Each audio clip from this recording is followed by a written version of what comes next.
నా పేరు కట్టా బుల్లిస్వామి సార్. కుక్కపల్లి వారిపాలెం గ్రామం, చిలకలూరుపేట మండలం, పల్నాడు జిల్లా.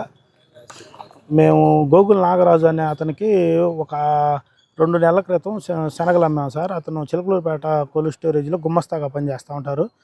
శనగలు అమ్మాము. అతను దళారీ వ్యాపారం చేస్తూ ఉంటారు. ఇచ్చిన తర్వాత మాకు అయితేనేమో ఒక 10-15 రోజుల్లో డబ్బులు ఇస్తామని చెప్పేసి అతను రెండో రోజే డబ్బులు తీసుకోవడం జరిగింది. తీసుకున్న తర్వాత మేము డబ్బులు అడుగుతూ ఉంటే రాలేదని చెప్పారు. వాళ్ళు కనీసం ఇప్పుడు 2 నెలలు అవుతా ఉంది. పోలీసు వారు గారికి ఇన్ఫర్మేషన్ ఇచ్చినా కానీ పట్టుకోలేదు. మేము 40 మంది రైతులు అమ్మాము సార్. మాకు దగ్గర రైతు వారీగా ఒక 2.5 కోటి దాకా ఇవ్వాల్సి వస్తుంది.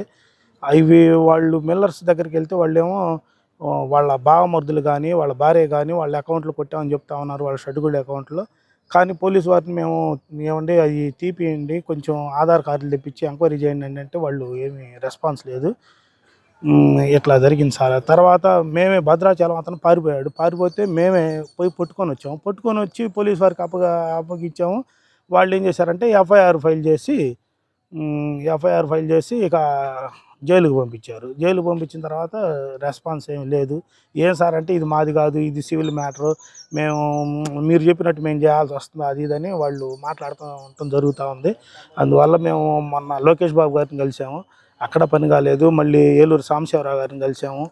తర్వాత మళ్ళీ పల్నాడు జిల్లా ఇన్ఛార్జ్ మంత్రి గారిని కలిసాము, ఆయన దగ్గర ఏమీ లేదు సార్.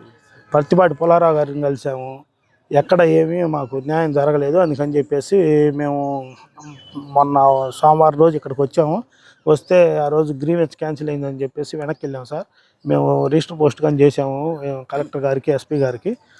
మళ్ళీ ఈరోజు డైరెక్ట్గా కలిసి మేము మళ్ళీ ఇచ్చి చెప్పుకొని చేద్దామని చెప్పి వచ్చాము సార్.